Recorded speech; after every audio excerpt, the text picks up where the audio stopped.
Counting the. Cost of a plant-based diet. Hey, Rishi, why are you vegan? Well, my whole process of being plant-based or vegan, so it's a little bit of a story to get into that too. When I first started going down the process of being vegan, a plant-based diet, there's actually the influence of the church that I was going to. I see like a lot of the elders in the church. They look very fit. They look very healthy, and they exercise a lot too. And I used to wonder like where they would get their protein from, right? That we always have this big idea that that especially when I was younger too. It's just that until I started studying it, that oh, you need to eat meat, to get your protein and to be big and have a lot of muscle and stuff too. That was also like my mental thinking. I always had to think like oh everybody, all the big muscle men are eating a lot of meat, so I need to eat a lot of meat. But I actually reached a point in my life where I was eating enough meat that I got really depressed. I got really miserable, and like my life was the absolute mess at one point, and things were really, really bad for me at that point. And then when I reached to the point too, it was just like I think I got a wake up call from God, and He was like, "You need to stop what you're doing." I said, "You're probably gonna end up dead. If you continue eating, all this junk, McDonald's and chicken and beef and everything." Like that, um, and it was really hard, to think about, like the flavors of meat and everything. But I was at the point where, like, I just wanted to move on. I just wanted to stop, like with the nonsense that was going on within my own life, and I was like, I need to get better, and I need to get healthier. And this is one of the best. That was like one of the best things I could have done for myself, is to try and eat a plant-based vegan diet. So was it a process, or did you become a vegetarian overnight? Oh, it was definitely a bit of a process. I could say, that I went through the stages that one of the things I thought was really unhealthy too, that I just, had to give up, and was the McDonald's chicken nuggets. I already knew that was unhealthy, so that was pretty easy for me to give up. I was just like, chicken nuggets. I That was like that's like a kid's best best friend, right? Like I cannot meet a kid that does not like chicken nuggets in a whole, and it's like probably be one of their hardest things to give up too. That's what I believe. Especially in American kids, they love chicken nuggets. Even the at McDonald's now they have like a bigger box now with it with like maybe like 20 pieces of chicken nuggets. That if you're eating that every day, you would most likely get a heart attack within the month. Mhm. That's pretty bad. And the process for me is okay, I got rid of that unhealthy thing, but the next thing that I grew up eating was fish. That was like a regular food for me on a whole. And I really, really loved sushi.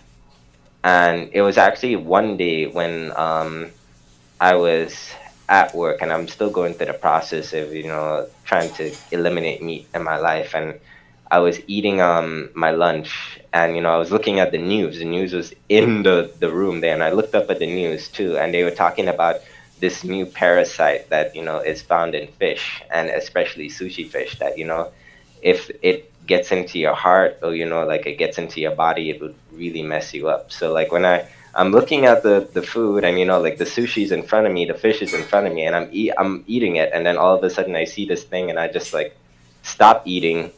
I put down my food, and after that I never ate fish again. That was like one of the biggest wake up calls to that I had to, especially to its fish. And then the more I kept educating myself about other things too, I kept moving on. But moving on from, like a meat eater, then you were like a pescatarian, and then, then I was like more vegetarian. And, I'm still learning. I'm still learning. I'm not there yet to vegan, but I'm still learning now a lot about these things. Yeah, I heard that chickens are uh, the most popular meat Americans eat. So it's not that chickens are the worst meat out there or the food out there, but people eat the most chicken out of all the meat animal product. So it's kind of interesting that people love it and people can get sick by eating that, even though it's not the worst food out there. So you gave up chicken, you gave up fish, and you earlier said that you have seen people that were thriving in their health, and you have been talking about meat very negatively. But haven't you seen people that have been eating meat uh, moderately, but they were maintaining health optimally in their own way? What did you say if someone says I can still keep meat and still live healthy? Because there are many sick vegetarians if you look around. So what would you say to those kind of people? I say one of the biggest things that involve that too is especially exercise as well, because you can still be vegan, you can still be vegetarian, and you could be really unhealthy too.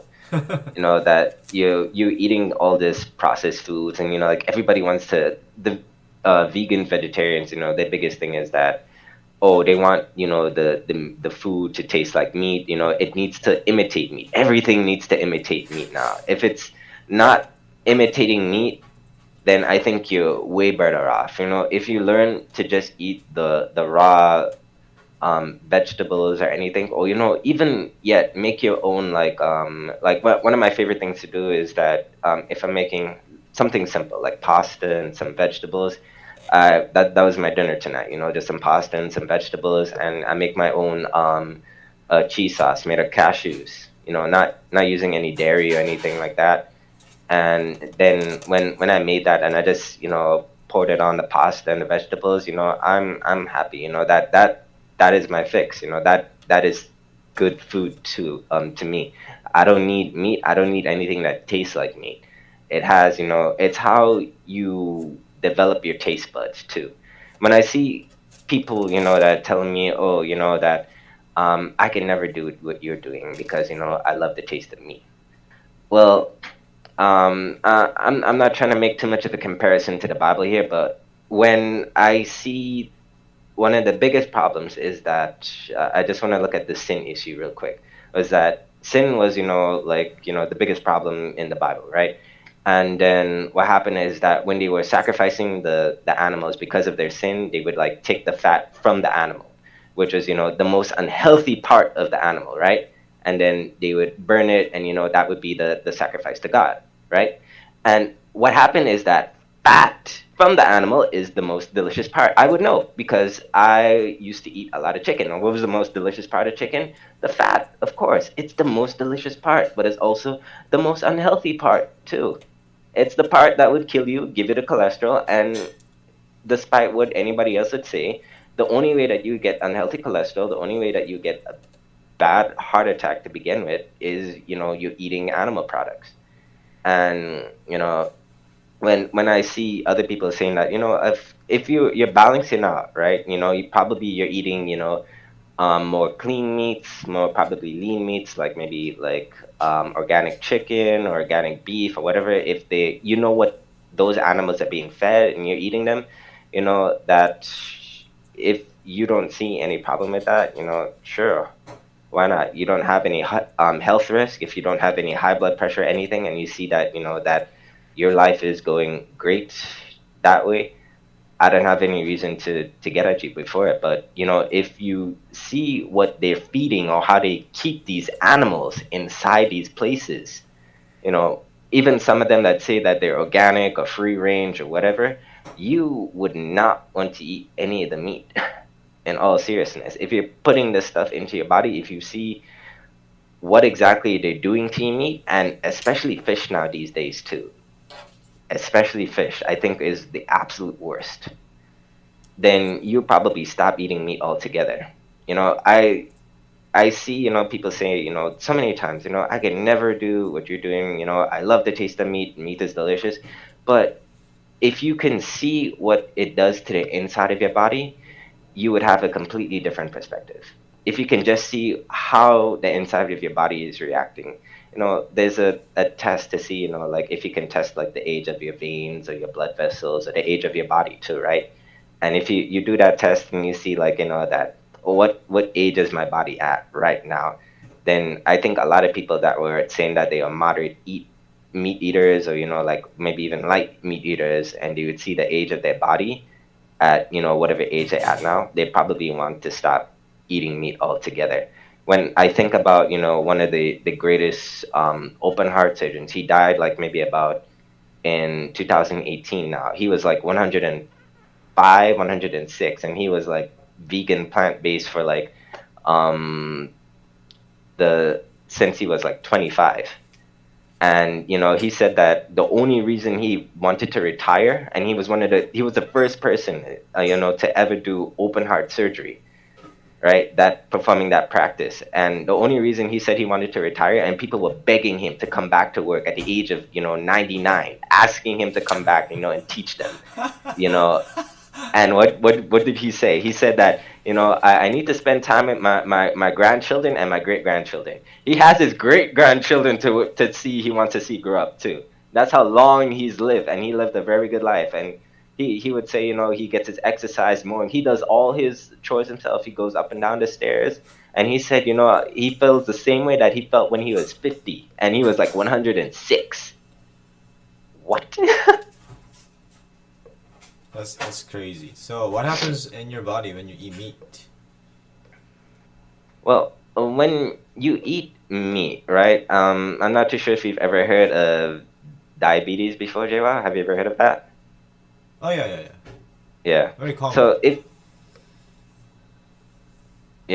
you've heard about diabetes before, or maybe even cholesterol before too, when you eat meat, right? The fat content, like we talked about a little bit about the fat of the animals, it blocks your cells' absorption of a chemical called insulin, right? And if that insulin is not absorbed by your cells, your body's not getting enough energy, then you feel slow, you feel tired, you feel sleepy, you feel like, especially if you're a student, you feel that you can't study well, right? And what happens now is that since those receptors are being blocked off, hardly any insulin is getting into the cells now. And now what happens too is that there's so much insulin, so much sugar, floating around in your body too, because your body's not absorbing the sugar properly. It's not absorbing, the nutrients properly in the cells. And what that causes now is that it causes high blood sugar. If your blood sugar goes up too high, your body would begin to crash, and then your body, you can fall down. You can end up even you then when you have that high blood sugar, you become pre-diabetic, and then it would get worse if your pancreas is secreting the insulin, and then you could eventually become diabetic at that point too. And what happens now if you become diabetic, that then you would have more problems within your body. Then you would have like cataracts in your eyes, you would have vision problems, you would have problems with your kidneys, your liver, everything inside your body after that just goes into complete and utter chaos and mess. And not to mention that in meat on a whole too, especially chicken, have you ever heard of the chemical arsenic before? Isn't that something that Korean chicken chefs put a lot to make it delicious or something? Like something that's worse than salt or sugar or something like that? Um, well, the this type of arsenic, that what they put in it, it's similar to what you would find in cigarette smoke. Uh I don't huh. know if you've ever heard about that type of arsenic. What is It's that? it's What is that acidic? arsenic. One tiny drop of arsenic, right? If you put it on a mouse, right, the mouse would drop dead in like an hour. One little drop of it. Yeah. But they put it in the chicken in order to like make the meat more pink, and to make the meat quote unquote more healthy, right? And it in some cases people believe that it does give it a little bit of a flavor too, but it's something that all chicken farms are required in America, in Korea, China. It doesn't matter where they at, that they all require to give the chickens arsenic so that the meat will not get contaminated. If you don't give it arsenic, then it's bad. But they say that it's safe for consumption because it's not enough to kill you. But if you're eating enough chicken with the arsenic in it, then it would probably be enough to kill you eventually, right? You keep eating the chicken, then it would probably kill you eventually. So, um, diabetes is a condition will allow that will cause you to have too much sugar in your blood that messes up your system. So, when you eat too much meat, especially chicken, arsenic can cause a lot of problems in your body. So, Yeah, uh, you can get serious poison. you said what? You can get seriously poisoned. It's just like, it instead of somebody, you smelling cigarette smoke, it's like you're putting the cigarette smoke, eating the cigarette smoke, and putting it inside your body. That's what it's like eating chicken. So, that's what arsenic does or chicken does in terms of like causing similar problems as cigarette would do. Yeah, that's what the arsenic in the chicken does to Oh, you. oh, arsenic does that. Yeah. So that's legal to use it, but if you eat it too much, it can cause similar kind of problems in your body. Oh yeah. So Um, so other than that arsenic part, so when you eat meat, what's not the best about that? well, meat on a whole is look. I'm gonna look at it from an athletic point of view now. So now, when it comes to athletics, when it comes to brain function, now there's something called endophthalmium within your body, and it's kind of like the fat content circling around in your body. We have healthy fats that you get from like avocados and some other fruits similar to like that too. But the unhealthy fats that you would get from meat, either pork, chicken, beef, it really doesn't matter. It's that what happens now is that it makes the walls of the blood vessels very, very thick, and it makes it hard to move the blood in the body. So, especially if you're a student or you're an athlete too, and you need to be performing at your best, you need to be thinking at your best too. It's that the blood that needs to be circulating and working through in your body is that your blood vessels, your walls get really, really hot, and it's harder to move that blood throughout the body. That's how, a lot of people would do some unhealthy things like drinking coffee, for example. Coffee actually does more damage to your heart, especially if you're doing that too. It makes the heart pump harder, but it also is squeezing the blood vessels in your body even harder too. So it's like even worse. When I see like some athletes at the gym I go to, they're drinking coffee and they're just actually making it worse when they're doing that. And the thing is that that fat content would just make it so hard for you to exercise or even think or move the blood in the different parts of the body that really need it. Now, I'm not too sure if you've ever heard about the Maasai people before, Jawa. Have you ever heard of them before? In Kenya?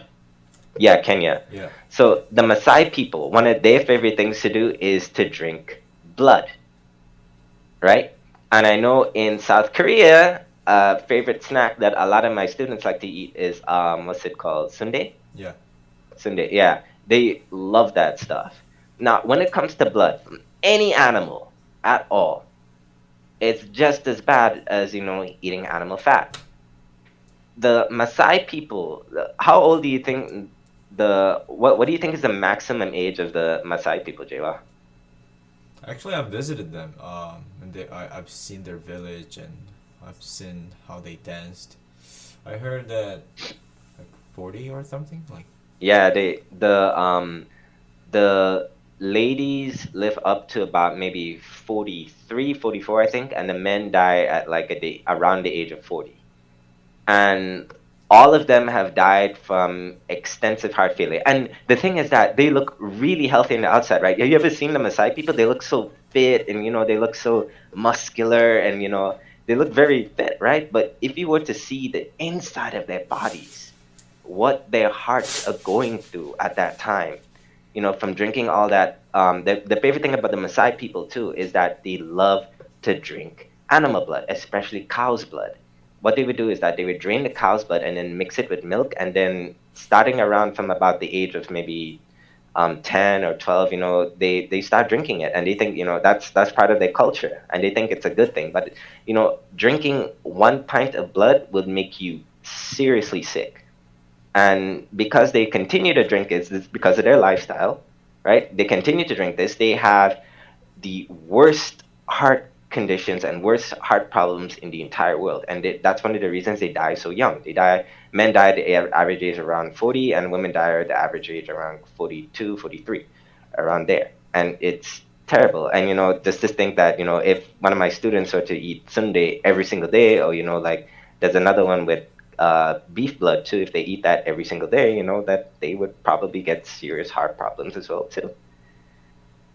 I mean, we don't want to really demonize people in saying that meat is bad. If you're eating meat, you're a horrible person. But I think we do need to be aware of what's going on in our body. So, what you're saying is that whether you eat animal blood or animal fat, that causes the blood to become thicker, and the blood circulation will get worse and worse, and then that will affect your the performance of your body significantly.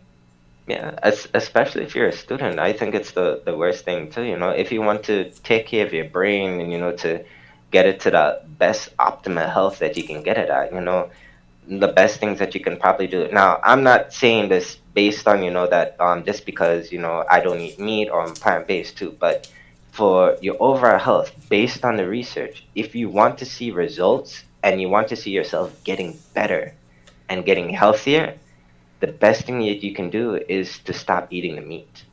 And not just, I know in Korea, they say that chicken, pork, beef is meat. I'm not just saying that too, but also, the worst things like the shrimp, I think probably seafood is even worse than that too.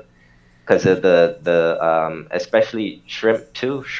What are shrimp? If you ever look up a shrimp and a cockroach on um, Google, right? You see the characteristics between the two. They're very, very similar. And the thing is that the shrimp is a scavenger, just like the cockroach. They eat whatever is on the ocean floor. And the thing is that shrimp, on a whole, is probably the creature that would probably raise your cholesterol the absolute highest out of probably anything else that's out there. It would seriously mess up your body. Like shrimp, probably the absolute worst. And people eat it like like it's popcorn. I see them eating it like it's nothing, and it's it's terrible too. And they dip it in they dip it in things like butter or whatnot, and that's even like worse icing on the cake. It's just like that you dip it in the butter, which is already fattening, and then the shrimp, it's already full of cholesterol, and you're just doubling your cholesterol. And sometimes I see, if I'm riding on the bus, I don't watch TV, but I see like the advertisements and these big like Korean people in the advertisements. They like eating like all these different foods and these things and everything, and I'm just like, these guys are so big. If they keep eating like that, they are going to die. Seriously, like if they keep eating like that, they will die. And people think then some people probably think they're not obese, but they are. They look very obese and they look very unhealthy because all they do is like it seems like all they do is just sit around and just keep eating. And I'm just like, these people are eventually gonna find themselves in the hospital or in their own funeral eventually if they keep eating like that. It's interesting how outward appearance does reflect the inward condition of the body, whether it's blood circulation or heart condition, cholesterol level, your mental well-being, all these things. So I have another question about the fat in the chicken. So you said Mm. you love the fatty part. You loved the fatty part of the chicken. So where is the fatty part of the chicken? Well, the fatty part of the chicken would be, the parts that you would like to eat the most, right? Especially around the breast area, chicken breasts, chicken legs, chicken thighs, you know, and I'm saying this from experience too, because when I'm eating it, and I see the white fat, around the chicken too, and people eating it like it's nothing. And when I see that too, of course, like if you were to season the chicken just right, it's of course the most delicious part too. But just like these animals too, of course we have fatty parts of our body too. The excess fat that is around these animals too. Sometimes we may think that these animals are eating healthy, and that the fat that we're eating from them is healthy. No, that's not the case. If you're eating fat from any animal that that has passed away or died, it is very unhealthy for your body, because that is the fat of that animal. It's not the fat, the healthy fats that you would find within that comes from a plant, because that animal ate that. And that's where the excess fat, whatever the factories are putting into the chicken, or they're putting into the beef, the pork, or whatever, you're eating that extra fat that the animal has started producing inside its body. So you're eating something that is not made for you to eat at all. I think that's one of the reasons why God said, don't eat, literally in the Bible it says, don't eat any blood and don't eat any fat. The Bible says that. If you look up in the book of Leviticus, you would see that too. That's interesting. So what about fish? Fish too is a another problem. I'm not too sure if you've ever heard about the bluefin tuna before. What tuna? The bluefin tuna.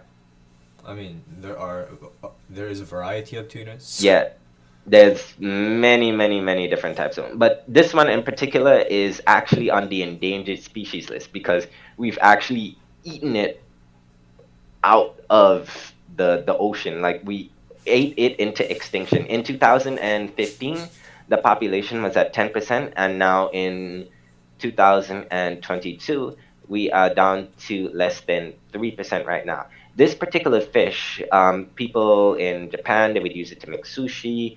It was around, maybe around 700 plus kilos or so, around there. It was a really big fish, and it would have a long lifespan. Now, it's actually illegal to try and catch this fish, because it no longer really exists out there. There's, a very small number of it left out there.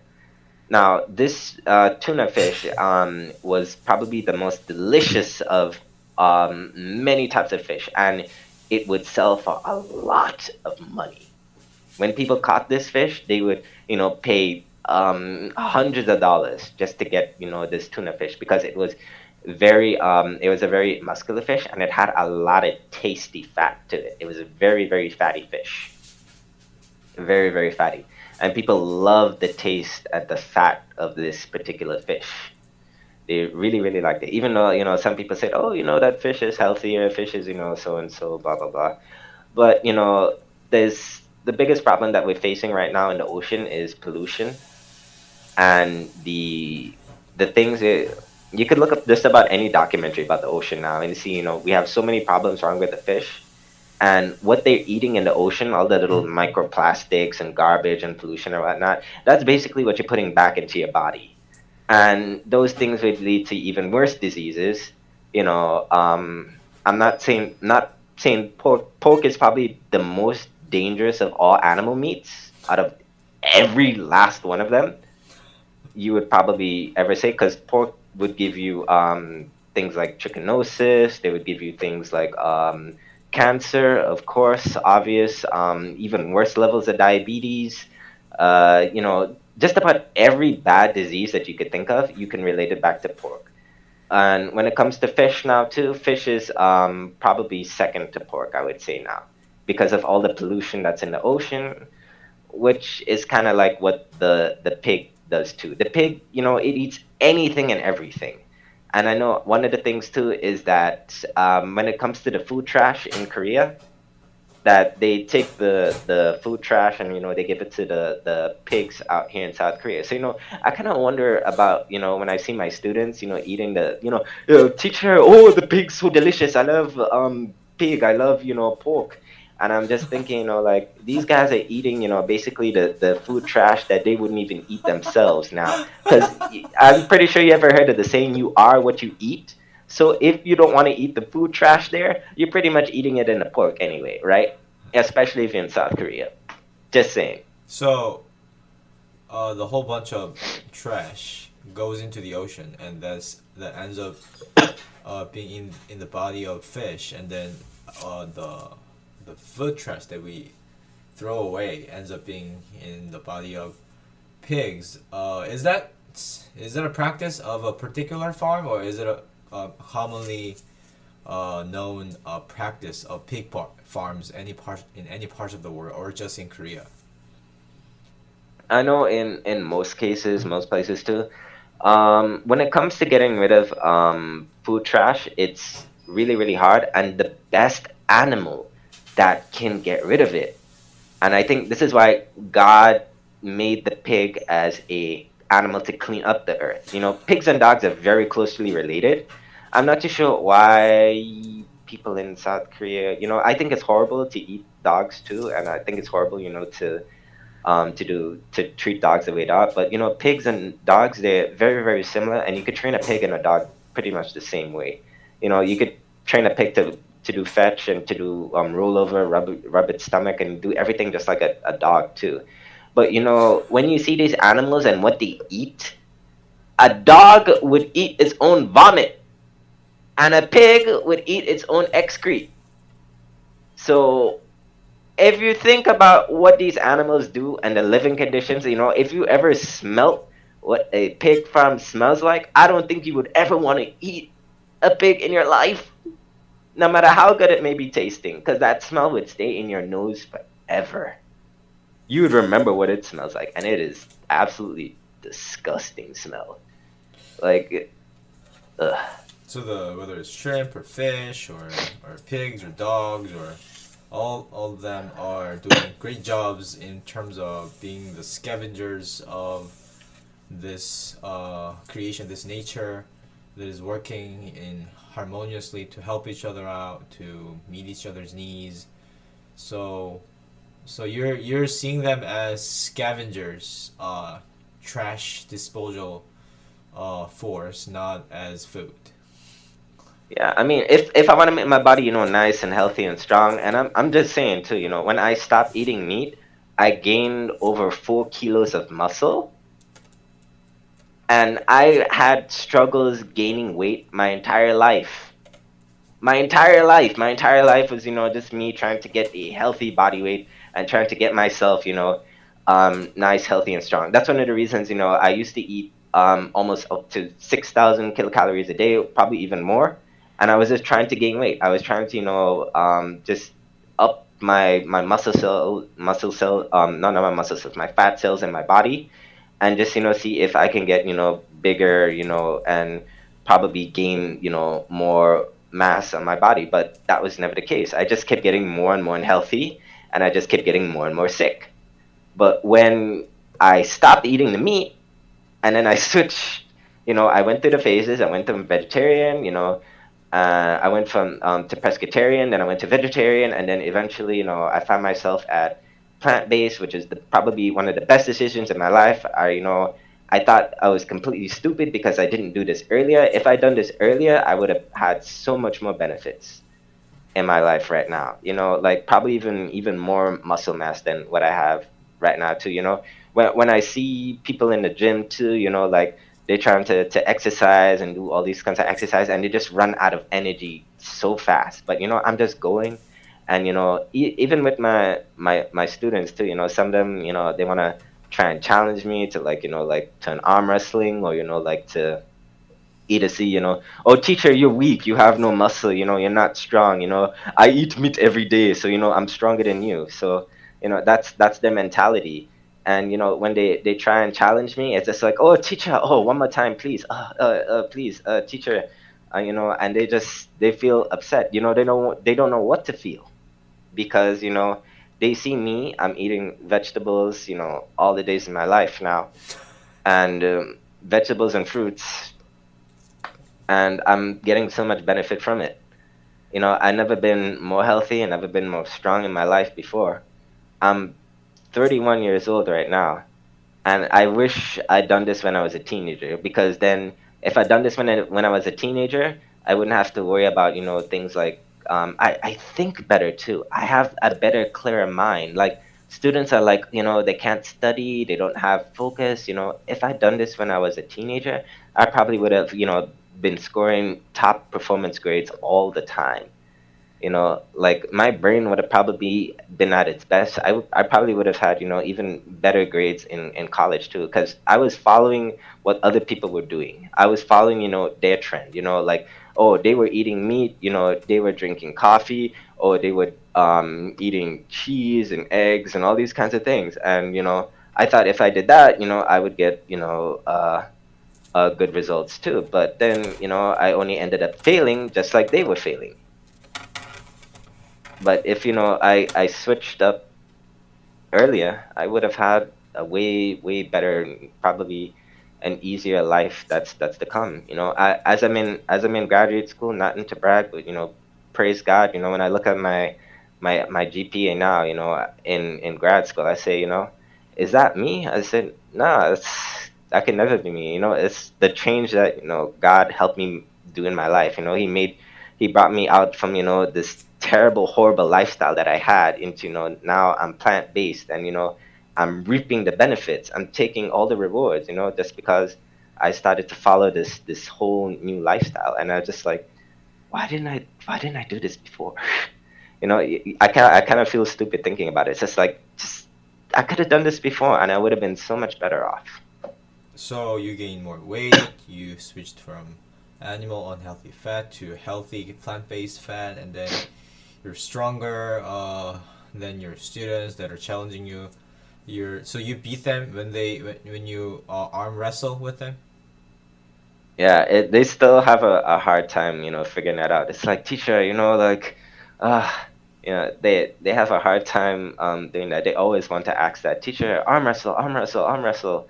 And I don't want to hurt them. Sometimes I just go easy on them, and they just like, oh, teacher, you beat me so easily. And I'm just like, and the thing is too, I have on like these portable weights that I have on at work too, and the students are always asking me, "Don't you get tired of walking around with the weights at work?" And it's like, oh, it's good exercise for me, because it helps me to be focused and healthy too. Keeps the blood flowing at work too. I kind of like wearing them at So work, you but I kept don't think I would ever been able to wear them if I wasn't plant based either.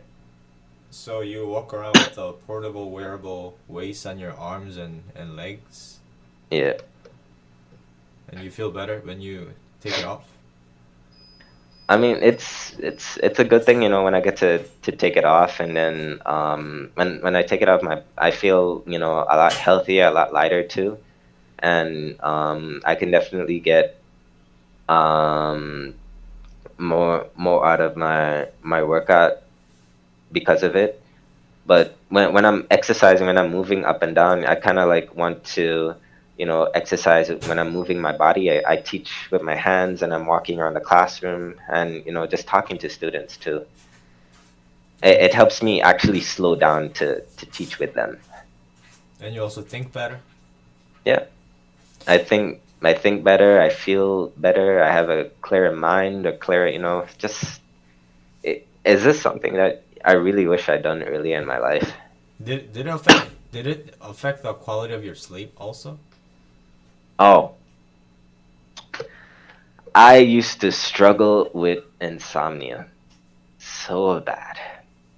And when I made the switch now. The thing is that I would have to sleep, extra hours and sleep longer, and that I would get tired when I wake up. Now, I probably don't even need that much sleep to begin with, maybe about 6 or 7 hours of sleep, and I would wake up and have so much energy. I can go the whole day and not have to, really worry about feeling sleepy or anything now. So you sleep better with the diet change. Yeah, definitely. Have you? There's actually a study too that people who stop drinking things like dairy milk or stop eating meat, that those people would sleep for maybe about up to 9 hours, but then when they cut out the meat and they cut out the dairy, then they would sleep maybe about six or 7 hours as well too. When they made the change to a better, healthy diet, especially when they stop drinking uyu, when they stop drinking the dairy, they feel a lot better. They feel a lot healthier and they sleep better now. Oh, so even milk can negatively affect your body. Oh yeah, dairy milk on a whole too. It's probably one of the worst things for your body, for your brain, when people think that that they need it, but they're just adding the calcium to the cow. And many people don't know this, but how does the cow make the milk? How does the cow make the milk? Right? Do you know about that one? Like raping cows. That pretty much, yeah. I mean, they have to quote unquote artificially inseminate, the cow, and they force pregnate the cow, and then when the baby cow is born, they take away if the baby. True story though. I'm not trying to make anybody squeamish, but when the baby cow is born, if it's a girl, she's raised to be a milk machine like her mom, and the same process goes over. That cow is raped, and then she's impregnated and whatnot. And but if the cow is a boy, he's killed and then he's sold for veal immediately right after the cow is born. And the mom cow goes through so much grief because of it too. When if you think about a mom having their baby taken away from them when the baby is being born, right? You think, that's one of the most horrible experiences ever. You take a baby away from anybody, and that's, they in grief, they're in pain all the time because of that.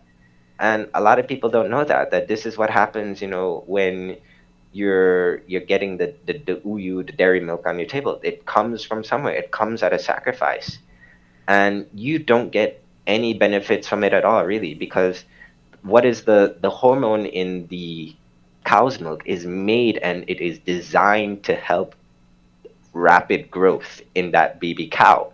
If a human drinks it, then what do we end up with? We end up, like, especially men too. Men would end up, with like irregular, men would end up with breast because of the hormones. You would end up looking like a female because you're drinking the cow's milk. And then worse too is that if you're a male too, you would end up with smaller testes, smaller man parts. You don't want that. You don't want your man parts to get smaller either, right? And if you're female too, it also has a very negative effect on your period cycle, because it would make it extremely painful. That extra hormones, when it's that time of the month for a female, would make it very painful, when she has that time of the month. She'd be under a lot more stress than usual. And especially if they love cheese too. If she loves cheese, that it's like your uterus would be on fire for a female. And even for males too, similar things that would happen. It's terrible. What cheese and milk and the dairy industry does, it just messes you up. And the thing is that you get more protein from plant-based milk, you get more calcium from plant-based milk, and you get more of everything from plant-based milk, from almond milk, pelt milk, soy milk. There's so many plant-based ones now. It just goes off at the top of my head. We have so many bean milks and all these other types of soy, other plant-based milks we have now. Better alternatives. So when we produce milk, when we mass produce milk by practicing cruelty and raping cows, they will be stressed, they will be angry, they will be bitter, and then we probably will be drinking that chemical Yeah, concentrated with negative emotions of cows that we create. So it's a system of cruelty then, the whole system. yeah. It's absolutely terrible. And the hormones, and they add so many chemicals to the cow's milk to make sure it doesn't have that sour taste, because that sour taste that it has to it is what the baby cows love. That's what reminds them of their mother. And the thing is that the female cows, after being milked, for like maybe about 1,000 times, they end up with like a painful condition called mastitis, where their nipples, where their udders start to bleed, and the blood actually ends up in the milk. But then the factories would try and filter it out, but then that is not always the case, because they would always there's always a percentage of blood that is allowed into the milk, like up to 1 million cells per liter, or it depends on the country. And what that blood cells are and what that pus is in the milk is equivalent to like getting a pimple on your face. So like if you ever squeezed a pimple before, that white pus, that's pretty much what is in your cow's milk now. Wow. So it's kind of interesting how we messes up their reproductive, natural way to reproduce, and then we end up getting our own reproductive uh, organs negatively being affected by whether you're females or males. So milk is not good, cheese is not good. What about eggs? Eggs now. Ooh, ooh, eggs now. Okay. Well, for eggs now, if you know about the female reproductive cycle, right? Like every time a woman has that time of the month, too, that is the exact same thing what the chicken is going through. That when she is having that time of the month, that think about it, you would not eat a lady's time of the month. So why would you eat a chicken's time of the month? You think about it too. And the thing is that that egg, if it gets fertilized by a rooster, that egg will become a life form in a matter of weeks too. So that yellow part, the yolk, and this is a common problem, especially if you're in Korea, or if you're in Japan, or one of these East Asian countries, is that people like to eat a lot of the eggs, and especially if they put it on their rice, bibimbap, or there's a lot of dishes too, especially in Southeast Asia, where they eat eggs like it's nothing. One of the biggest problems that is there, especially in Southeast Asia, like the Philippines, Malaysia, they put, that's one of the harder things I had to deal with is, like even when I went to a vegetarian restaurant, I had to make sure and ask them, that they didn't have any eggs. I'm actually allergic to eggs. Like, I've reached that point now where, if I eat eggs, then my throat starts to swell up, I start coughing, I can't breathe, and so on. It's just really bad for me. But all that aside, the thing is that the egg on a whole is very, very, very high in cholesterol too. Probably one of the top ones. If you're not a seafood person, if you're not a pork person, but you like to eat a lot of eggs, it's just as dangerous. Because if you're eating all these eggs, this excess cholesterol in your body is really bad for your overall health. Even organic eggs too. The cholesterol will build up, more and more in your body. And I think it's probably even worse if you are a mother and you're planning on trying getting pregnant too. Because similar to, like, if you the two things, that if you're planning to become a mother and you want to conceive a child, you need to stay away from both eggs, and you need to stay away from the dairy, like any dairy products, like cow's milk, cheese.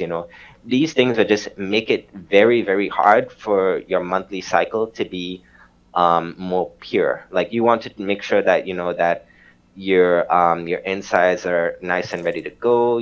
And especially if you're a man too, is that the veins, right? If some people don't know this, but one of the smallest veins and arteries are actually within the male reproductive organ. that if the blood is not flowing within the male reproductive organ there, and especially if the cholesterol is really high, you would end up with something called erectile dysfunction. And guys, do not want to have that in your future, especially if you ever plan on getting married, or if you are already married and you want to have a good and happy wife at home. You will not have a good time if you continue eating a lot of eggs and a lot of dairy, right? Your cholesterol will go over the roof. The thing is that the chicken, she is giving a lot when she's laying away the egg, because sometimes where does the egg, right? Do you know what the eggshell is made of, Jaywa? Do you know what it's made of? I think I heard it somewhere. You sometimes you use it for health reasons. You know, the thing is that the eggshell, right, is actually made up of calcium. Oh yeah. Yeah. So where does that calcium come from? The calcium has to come from somewhere. So when the hen is laying the egg, that calcium actually comes from her bones.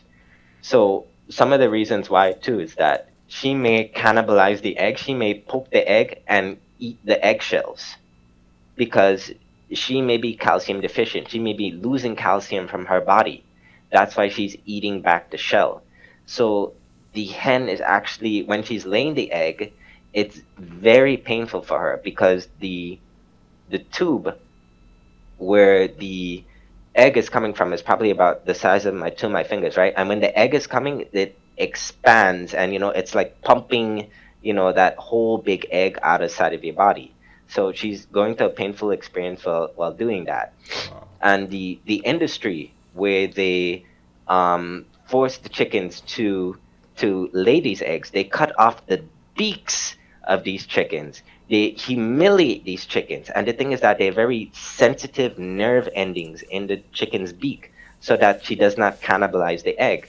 But the thing is that there are blood vessels, there are all sorts of parts inside the chicken beak that that the chicken needs, right? And it's a terrible industry. It's so awful the way how they treat these chickens, and they say, we're cruelty free, we don't harm the chickens, we don't do anything bad to them. But you see, if you just go on YouTube and see, what exactly they're doing to these chickens. And when you look at the egg, all of these foods that people seem to enjoy so much about, that they come at a cost, and they come at the price of something. Either it's either the cost of your health, or it's the cost of the animal's life.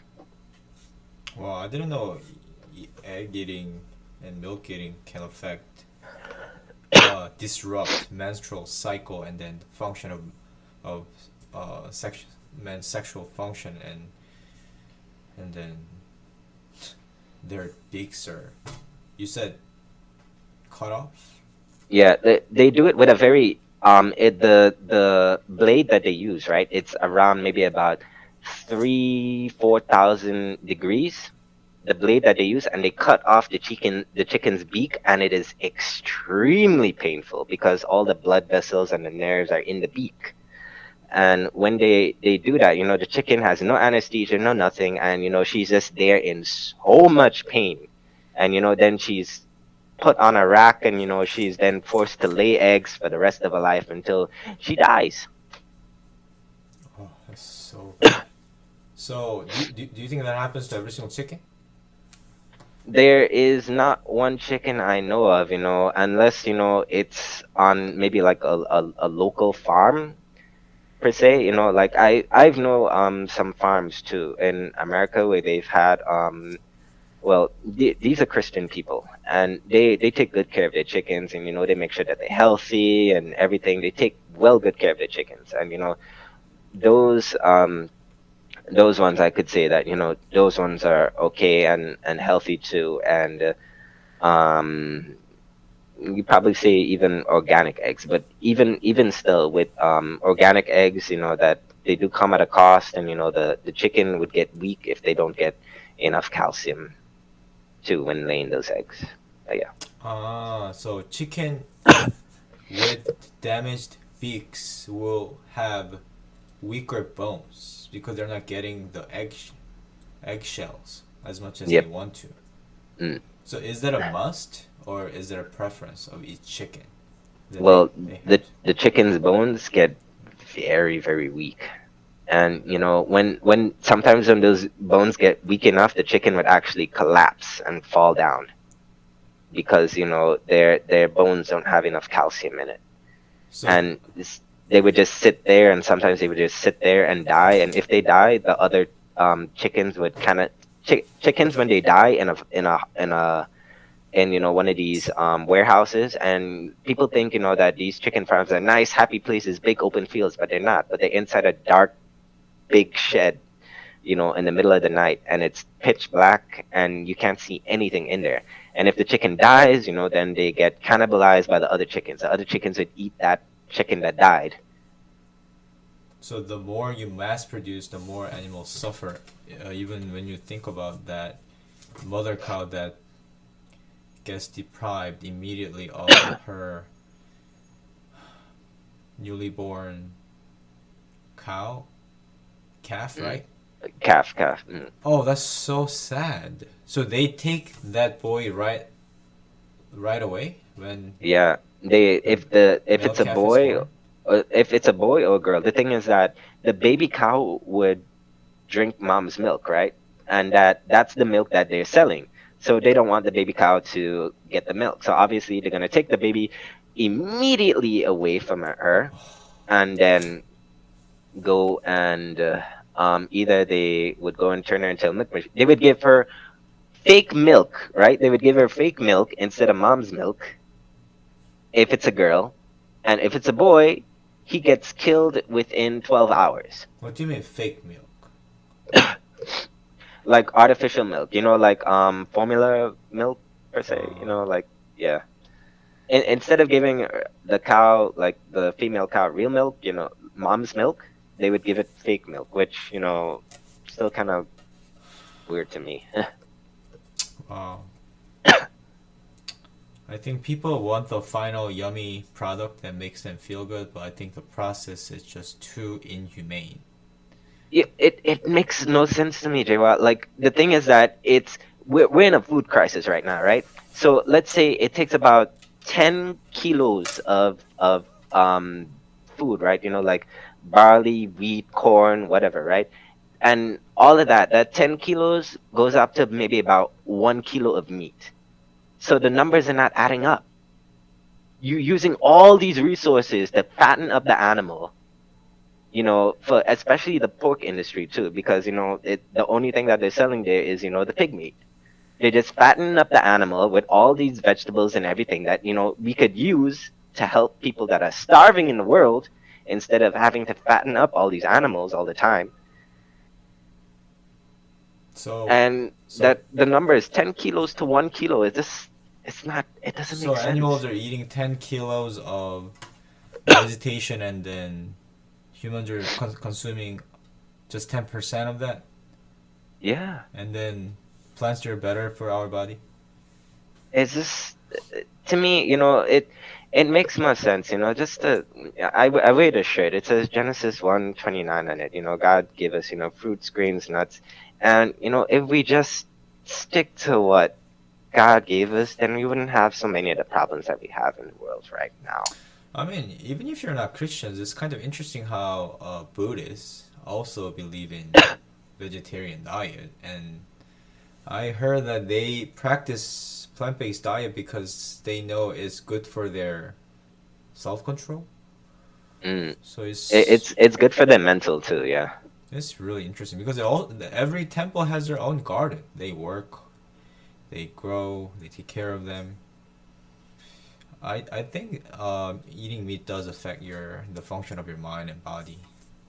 Yeah. Well, if you think about it too, the butcher, the person that's constantly killing that animal over and over, right? His psychological. The thing is that most cases with murderers, right? I looked into this when I was studying education too. When most cases with murderers, people that start thinking about killing other people, the highest percentage of people that become murderers are people that were working in those meat factories, slaughtering and slitting the throats of animals over and over. They become desensitized to it. Killing a life becomes nothing to them. And because of that too now, after killing the animal over and over, that killing a person would become nothing to them. They're just like, let me try killing a person, they would say, and the value of life is just gone down so much. If I ask any of my students, like if you had to kill the pig or to kill the cow, to get the meat, just about none of them would say that they would ever do it, because they can't do it, because they know, that it is something that they can't do, because a lot of them would say that they love animals, they would eat the meat, but but but they would never have the nerve, they would never have the strength to kill the animal. They can't do it. Wow. The whole industry is in a sense demoralizing the participants of the animal food industry, the butchers. So did you say many butchers end up becoming murderers?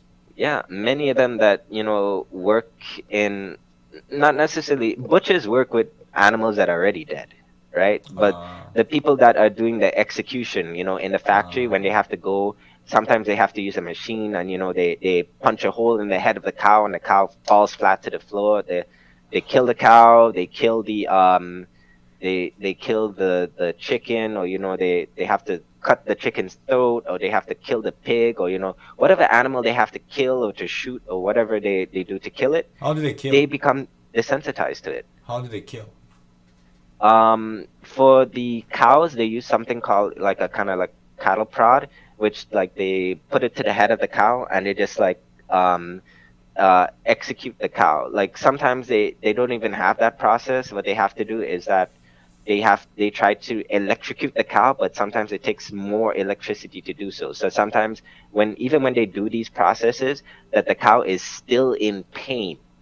And that's another fact too, is that there is no um genuine, there's no safe, there's no ethical way, of saying, that we can ethically kill animals, and say that they don't suffer, that they're not going through pain, because all these animals, the cow goes moo when it's in pain, the sheep, another one too, are bawling out, like when they know they're going to be executed. The cow makes noise, the sheep makes noise, the chickens make noise. Some of them, um when they have to, a lot of the times what they use electricity. They try to suffocate these animals with no oxygen too, and they say, that's humane. But then if you think about, they're always trying to find a new way to suffocate the animals. If they suffocating the pigs with no oxygen, if they try to all electrocute them, these animals are screaming in pain all the time.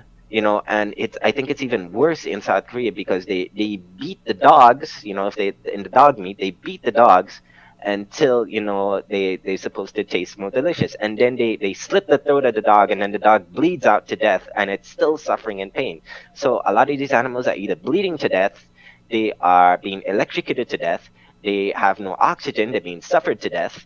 They go through every single thing in the book, because there is no way of ethically killing something. There is no way. It's not possible to do so.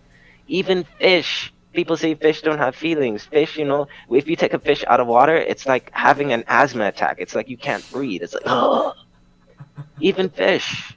That's all of them. Every last one of them. There is no ethical way of killing any of these animals. It's impossible. How do they choke them? What they do is that they have these really big rooms, right? And then they would take all the animals put them into the rooms like that, and then they would just take out all the oxygen, or they would pump in carbon dioxide into the room. And then the animals, they would start squirming and going around, and it becomes like absolute chaos, because they know that they can't breathe. They can't breathe, and they're squirming, and they're making noise and everything. And then eventually, that they suffocate to death, because they can't get any oxygen. And sometimes, even though it may look like, oh, some of them may be suffocated to death, some of them might still be partially alive, they may be unconscious too. And the thing is that when they put them through the slaughter factory too, is that they may be unconscious, and then they get cut up, they get cut, they get bleedings all over, and they're bleeding and they're still partly alive too. Some of them are still partly alive when they're going through the animal factory. So they're suffocating even more slowly as they go through the slaughter factory. I don't think people when people eat, they don't think these things. They They don't don't. think about the cost, the process, but probably they'll have a second thought about eating animal product. Cause I mean, you don't think about it. It just tastes good. You don't, I never thought about it when I was a kid either. I was just like, like, oh, this tastes good. I'm gonna eat it, I don't Yeah. know, what costs, and this YouTube channel is counting the cost. We count the cost of our food. We need to really, reanalyze it again, and I think that if you can learn to garden, if you can learn to, grow your own food, you really see more value in it after that too. If you've ever grown something and gotten to eat it afterwards, you enjoy it more.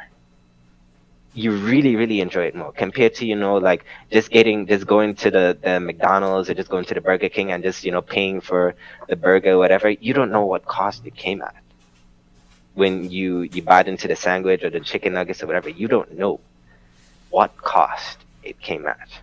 I guess we have become too lazy to grow food. We are just used to eating something that somebody else made, and then we don't even know what exactly happens to make that and what happens to our body. But when we actually take time to grow them and harvest them and weed them, I think we will appreciate more what it means to live, what it means to serve. So, do you make your own food?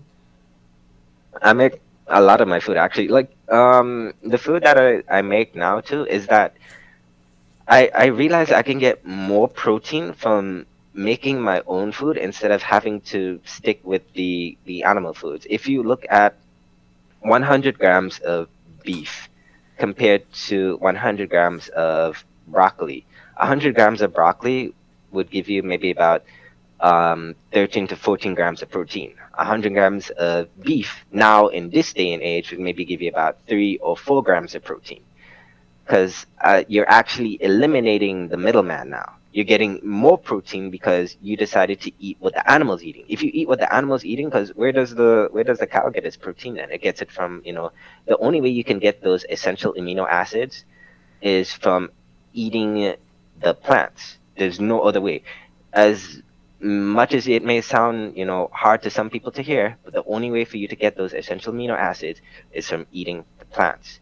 And when I eat things, like soybeans, when I eat things like almonds, like sesame seeds, all these things, they're very, very, very high in protein. And I make a lot of the things too that, that I would love to eat, even when I used to eat meat too, like pizza as well too. I can make my own vegan cheese, made from age, like the seaweed, as a good plant-based, nice and stretchy cheese too. And make my own pizza dough, marinara sauce, and everything. And like it's very filling to me. I think it's what my pizza that I make. I think it's better than what any other pizza I can buy out there. To be completely honest, my pizza that I make, I think it's way better for me to make my own food, to make my own pizza, compared to buying it at like Papa John's or whatever, these pizza places that sell pizzas or whatnot. I make a lot of things myself to make my own pasta sauce. I make my own vegan cheese sauce. I make, so many different things. One of my favorite things to do is especially bake. I love baking. I make a lot of plant-based foods like vegan brownies, um, vegan cookies. I make tons of vegan cookies, and I'm sure you've tried a couple of them that I made too, Jaywa. Oh yeah, it Yeah, tastes pretty good. The peanut. yeah. So like a lot of the food, that when I cook at home too, and I love making my own like protein smoothies. That especially when I come from the gym and I need to get that essential amino acids and those proteins in after I finish working. I make my own plant-based smoothie with a lot of berries, a lot of I put peanut butter in it too, some vegan protein powder. This when I make my when you make your food yourself, you feel a lot better about it too, and you know where it's come from because you could see, the plants, and like when I eat a tomato, that, oh, I know that this came from the farm here in Korea. When I eat the broccoli, when I eat the carrots, when I eat, oh, this came from the ground, this came from, potato farm, and one of my favorite things in South Korea too is especially, eating the baked sweet potatoes, and I know it's pretty much almost the time, the season for that too. Eating baked sweet potatoes during the winter time, you get a lot of carbs in it too that are really good for energy, especially if you need to exercise and work out. Those are really really good. So like, um, I have a long list. I love making my own. I make my own plant-based burgers too. I love cooking with quinoa. Quinoa has like one of the highest. A cup of quinoa would give you like half the protein you need for the day. So like just eating things like quinoa, with like some vegetables, or I could go on and on, about the kind of list and recipes that I have and I make, and I think it's a lot more flavorful about that too. And the thing is that I don't have to worry about when I cook these foods for it to be, if I may cook it and it may come out a little undercooked sometimes. I don't know, like sometimes it might come a little undercooked if I may be cooking like tofu or anything like that. I don't have to worry about any diseases or any viruses like that too. If you were to cook meat, then you have to worry about that. You have to worry about, if the meat, has like salmonella, if the meat has, all these germs and viruses and whatnot. I don't have to worry about that. I don't have to worry about, the food being too undercooked or too overcooked, or, if it's going to be nasty or not, because I know that, whenever I'm cooking my plants, it always comes out delicious, no matter what. So so you get optimal form of protein and fat and calcium. What about vitamin B12? And B12 is the one that, there's this argument saying that, that you could only get B12 from eating meat. That is absolute nonsense and rubbish. Why? Because those same animals, they need to get their B12 from somewhere too. Either they get it from the dirt that they're eating, or from the contaminated water that they're drinking, or from whatever, things that they're giving them too, because they have to give those animals vitamins as well. And one of those vitamins is B12. The only way that we can get B12 is actually kind of like pretty much from the dirt in the ground. Before, now, a lot of our water is filtered out and everything too. We would get it naturally from like the springs and everything in the water. We would get B12 naturally that way. But now we know we use a lot of filtration and stuff like that. B12 is a common bacteria that is found in the ground, and we all need it. For good cell growth, for memory, for our heart health, for conditioning our skin. We all need it, and the best way to get it is, when you get it, you can get it from nutritional yeast, which I love to cook with, by the way. It has this nice cheesy flavor to it. If you've ever had nutritional yeast before, and I use it to make a lot of my vegan cheeses. I put it on pizza, I put it in my pastas, and a lot of the food that I like to make too. Or you could just get a B12 supplement, which I use on a daily. Sometimes I'm not able to eat the nutritional yeast all the time, so I just use the B12 supplement that I could just easily take a pill at the beginning of the morning, just a vitamin at the beginning of the morning, like you're taking vitamins too, because sometimes you may need an additional vitamin if you're not getting enough of it, maybe vitamin C, or another common one is D3 that a lot of men may need. D3 is really good for testosterone too, especially if you're not getting enough D3, especially like when it's really cloudy in Korea. It's really good to get your D3 that way. That way you keep up your testosterone, and keep up your body, especially when you need energy, and you're exercising in the gym and everything too. Oh, excellent. So you told us about why you became a vegan vegetarian, how you're doing it, and it's been very informative and um, pretty pretty awesome. You've been studying a lot about it, and you sound very passionate about it. So it was a huge blessing to hear your story and how we do it. And I'm pretty sure whoever watches this may know how you have come a long way, and you have a more way to go. And I think we'll feel better when we eat better. So I hope this talk may not be a talk of condemnation, but talk of hope and better way of life. Yeah, it's a process. It's a learning process. I had to learn a lot about what I speak about today. But when you take the time to see what's good for your body, you're gonna really reap the benefits, and especially the plan that God has for you, and for your well-being too. That's awesome. Thank you, Richie. I hope you have a good sleep tonight, and then have a great day tomorrow. Thank you, Jayla. Thank you. Bye bye. All right, bye.